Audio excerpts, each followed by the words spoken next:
നിങ്ങളുടെ favourite shows ഇനി ഒരിക്കലും മിസ്സാവില്ല. ഇപ്പോൾ C5 കാണും നിങ്ങളുടെ ഫേവറേറ്റ് ഷോ തികച്ചും സൗജന്യമായി. പെട്ടെന്ന് ചെന്നില്ലെങ്കിലേ അവളുടെ വീട്ടുകാരെ നമ്മളെ കൂട്ടിക്കൊണ്ട് പോകും. പിന്നെ എനിക്ക് 10ന്റെ പൈസ കിട്ടൂല. അല്ല, അപ്പൊ സാറിന് എന്താ ജോലി? ജോലിക്ക് എന്റെ പട്ടി പോവും.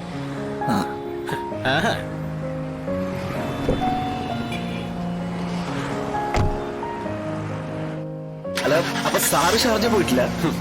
അതിന് അവള് കൊണ്ടുപോയിട്ട് വേണ്ടേ? എന്നാ ആ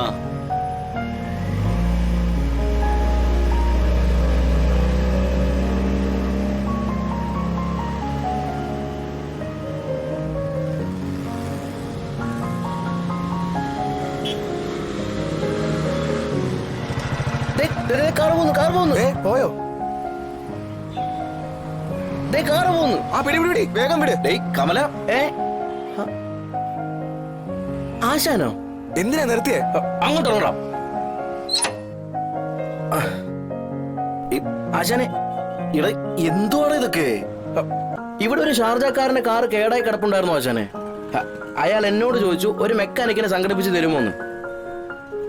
വല്ലതും തടയുമല്ലോ എന്ന് കരുതി ഞാൻ ആളെ തിരക്കി ഇറങ്ങിയതാ. അയാളെ എന്നോട് പറഞ്ഞു ഒരുത്തൻ മെക്കാനിക്കിനെ സംഘടിപ്പിച്ചോണ്ട് വരാന്ന് പറഞ്ഞു പോയിട്ട് അരമണിക്കൂറായെന്നാ. ഒരുത്തനെ കിട്ടണ്ടേ ആശാനെ? ഇത് തന്നെ ബാറിൽ നിന്ന് ഇരുന്ന് കസേരയോടെ പൊക്കിക്കൊണ്ടു വന്നതാ. അല്ല, ആശാൻ എങ്ങനെ അയാളെ പരിചയം? അയാളെ എന്നോടും ചോദിച്ചു കാർ നന്നാക്കി തരുമെന്ന്. അപ്പൊ ആശാനാണ് അയാളുടെ കാർ നന്നായി കൊടുത്തേ? ഏതാ എനിക്ക്. എടാ കമല, ചതിയാ. എവിടെയാടാ കേടായ കാറ്? അയ്യോ, ഇപ്പൊ അത് തനിയെ ശരിയായി. അതിപ്പോ ഓടിപ്പോകുന്നത് കണ്ടില്ലേ? തനിയെ ശരിയായെന്നോ? കള്ളം പറയുന്നോടാ. നിന്നെ വീടില്ലടാ ഞാൻ. പറ്റിക്കുന്നോടാ എന്നെ. വാങ്ങി വെച്ച ബിയറിന്റെ മുന്നിൽ നിന്നാ നീ എന്നെ പൊക്കിക്കൊണ്ട് വന്നത്. മേശ്രി, അത് അങ്ങനെ ഒരു കാറാ, തനിയെ ശരിയാവും. ആ ഷാർജയിലൊക്കെ അങ്ങനെയാ. എന്റെ അടുത്ത് നീ കള്ളം പറയരുത്. ശരിയാക്കി കളയുന്നേ. ഹലോ ഹലോ ഹലോ, മതി മതി. ഞാനാ കാറ് നന്നാക്കി കൊടുത്തേ. എവനാരാ? മെക്കാനിക്കോ? ഞാന് എനിക്ക് മുമ്പേ വേറൊരു മേസ്ത്രിയെ വിളിച്ച് കാറ് ശരിയാക്കിച്ചിട്ട് നീ എന്നെ വിളിച്ചോണ്ടൊന്ന് കുരങ്ങ് കളിപ്പിക്കായിരുന്നല്ലടാ. ഞാനെന്താ നിന്റെ കളിപ്പിള്ളയാണെന്ന് വിചാരിച്ചോ? അതെ എന്റെ പൊന്നു സുഹൃത്തെ, മതി, നിർത്ത്. അയാള് വന്ന് എന്റെ പാതിയുണ്ട്, അവനെ വിട്ടേക്ക്. മെനക്കെട്ടതിന്റെ കാശ് ഏതായാലും എനിക്ക് വേണം. 500 രൂപയെ. അപ്പൊ 1000 രൂപയാണ് അയാൾ തന്നല്ലേ? ഒരു മലങ്കോളാണെന്ന് പറഞ്ഞിട്ടല്ലേ നീ എന്നെ വിളിച്ചോണ്ട് വന്നത്? ബാക്കി കാശിങ് എടുക്കടാ. വിടടാ.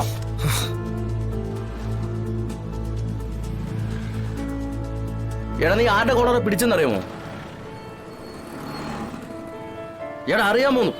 ഓ, നീ ഇത്രയും ബിൽഡപ്പ് ചെയ്യാനേ ഇവ സത്യഭാമയുടെ മോനൊന്നും അല്ലല്ലോ.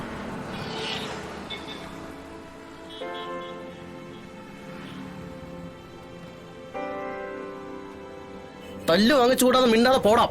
നോക്കുകൂലിയും വാങ്ങിച്ചിട്ട് വെറുതെ മെനക്കെടുത്താനായിട്ട് ഓരോന്ന് ഇറങ്ങിക്കോളൂ. ആശാനെ, ഏട്ടത്തേമ്മ ഇപ്പൊ എവിടെ ആശാനെ? ഞാൻ പറഞ്ഞില്ലേ, അവരമ്പലത്തിലുണ്ട്. കുഞ്ഞിനെയും കൊണ്ട് സാരമില്ലടാ. വാ ആശാനെ, നമുക്ക് വീട്ടിലേക്ക് പോവാം. അല്ല, വിജയിനെ ഒന്നും പറയില്ല. അമ്മയെ ഞാനും കൂടെ പറഞ്ഞ് മനസ്സിലാക്കിയിട്ടുണ്ട്. ഞാനും കൂടി വരാം അമ്പലത്തിലേക്ക്. ഏട്ടത്തെയും കുഞ്ഞിനെയും കൂട്ടിക്കൊണ്ട് പോവാം. അതല്ല, അതൊന്നും ശരിയാവില്ല. പിന്നെ എന്നും അമ്പലത്തിൽ അന്നദാനപ്പുറം കിടന്നുറങ്ങാമെന്നാണോ? ഉറങ്ങായിരുന്നോ? പക്ഷെ നീ ഇപ്പൊ കേട്ടില്ലേ ഒരു വിശേഷണം? സത്യഭാമയുടെ മകൻ. അത് ചിലയിടത്തൊരു ബാധ്യതയാ, മറ്റു ചിലയിടത്തൊരു അലങ്കാരം. എങ്കിൽ അമ്മയുടെ കസ്റ്റഡിയിൽ ഒരു വീടുണ്ട് ആശാനെ. ആശാനെ ഏട്ടത്തി അങ്ങോട്ട് പോവാ. ആരും ശല്യത്തിന് വരില്ല. ഇപ്പൊ തന്നെ നമുക്ക് നോക്കാം. എടാ, ഈ രാത്രി നീ ഇപ്പൊ ആരെയും ബുദ്ധിമുട്ടിക്കേണ്ടാവില്ല. നമുക്ക് നാളെ നോക്കാം. എന്നാ ഞാൻ ആശാനെ അമ്പലത്തിൽ കൊണ്ടുവിടാം. എടാ, ഒന്നും വേണ്ട. നീ ഇപ്പൊ വീട്ടിലേക്കല്ലേ? അവിടെ ഇന്ദുമതിയമ്മയും വിജയനെ തനിച്ചല്ലേ ഉള്ളൂ. എന്നാലും ആശാനെ തനിച്ച് വിട്ടിട്ട് ചില വഴികൾ നമ്മൾ ഒറ്റയ്ക്ക് നടന്നേ പറ്റൂ കമല. അതങ്ങനെയാ. നീച്ചല്ലേ? അതെ, ആരോ വരാനുണ്ടെന്ന് പറഞ്ഞിട്ട് എന്തായി? ആളിപ്പോ വരും ചേട്ടാ. അതൊന്നും എനിക്കറിയണ്ട. ഇവിടെ ഇങ്ങനെ അധിക സമയം ഇരിക്കാൻ പറ്റില്ല. ഒന്ന് ഇറങ്ങി തരണം. ഈ രാത്രി ഞാൻ ഈ കുഞ്ഞിനെ കൊണ്ട് രാത്രി ആയതുകൊണ്ട് തന്നെ പറയുന്നത്, ചുമ്മാ മെനക്കെടുത്തരുത്. ഇങ്ങോട്ട് ഇറങ്ങുമ്പം രാത്രി ആവുമെന്ന് വിചാരിച്ചില്ലേ? ഞാനൊരു ശല്യം ഉണ്ടാക്കാതെ ഇവിടെ ഇരുന്നോളാം. ശല്യം ഉണ്ടാക്കുന്നുണ്ടോന്ന് നിങ്ങൾക്കും അറിയാമല്ലോ. ഓ ഓ ഓ ഓ. നേരം പുലരുമ്പം അമ്മയും കുഞ്ഞും അമ്പലക്കുളത്തിൽ മരിച്ചു കിടന്നാലേ ഞാൻ ആരോട് സമാനം പറയും? ചേട്ടൻ എന്തൊക്കെയാ പറയുന്നേ? വലിയ അഭിനയൊന്നും വേണ്ട വച്ചേ. തല ചായ്ക്കാൻ കിടപ്പാടമോ ആശ്രയിക്കാൻ ബന്ധുക്കളോ ഉള്ളവരാരും രാത്രി ഇവിടെ വന്ന് കുത്തിയിരിക്കില്ല. ആ എണീക്ക്. ചേട്ടാ, ഞാൻ പറയുന്ന ഒന്ന് കേട്ടിട്ട്. ഒന്നും കേൾക്കാനില്ല, എണീക്കാനാ പറഞ്ഞത്. ചേട്ടാ പ്ലീസ് ഒന്ന്. ദേ, പെൺകുട്ടിയായോണ്ടാ ഞാൻ കൈവെക്കാത്തത്. പിന്നെ അത് വേറെ കേസാവും. അതുകൊണ്ട് തന്നെ എന്നെ കൊണ്ട് നിർബന്ധിപ്പിക്കരുത്. ചേട്ടാ, രാത്രി നേരത്തെ കുഞ്ഞിനെ കൊണ്ട് കൂട്ടിനാരും ഇല്ലാതെ ഞാൻ എങ്ങോട്ട് പോവാനാ ചേട്ടാ? അതൊന്നും എനിക്കറിയണ്ട.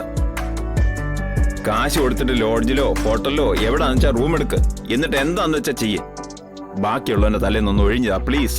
ചേട്ടാ പ്ലീസ്. കൊച്ചു സമ്മതിക്കത്തില്ല അല്ലേ? ചേട്ടാ മോളുടെ കൈ വിട് ചേട്ടാ. മര്യാദയ്ക്ക് വാങ്ങിക്കോ. വരാനല്ലേ പറഞ്ഞേ? മോളെ വിട്. അങ്ങോട്ട് പോവാൻ. ശാലിനി.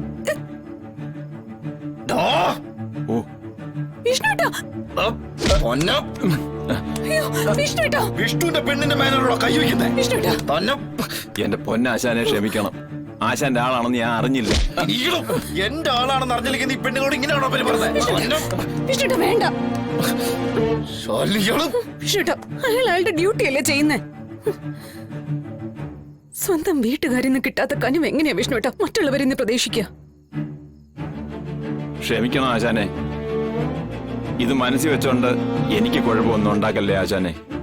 വിഷ്ണു ഇപ്പൊ ഒരുപാട് മാറിയിരിക്കുക. അല്ലെങ്കിൽ ഇയാള് രണ്ടു കാലിലും നിവർന്ന് നിൽക്കില്ലായിരുന്നോ?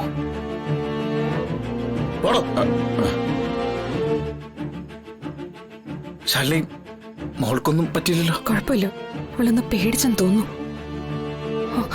വിഷ്ണുട്ട പാല് കിട്ടിയോ? കുഞ്ഞിനെ ഒന്ന് പിടിച്ചേ.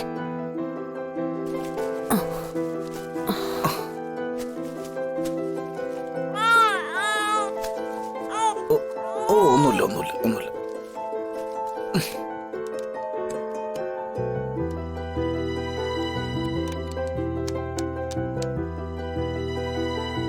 വിഷ്ണുട്ട മോളെ ഇങ്ങത്താ. ഓ അമ്മയുടെ മോളെവിടെ? വാങ്ങിച്ചിട്ട് പാല്. ചേടാ എടോ സോറിടോ, അല്പം ലേറ്റ് ആയി പോയി. സാരമില്ല വിഷ്ണുട്ടാ. വിഷ്ണുട്ടാ, ഇനി നമ്മൾ എങ്ങോട്ടാ?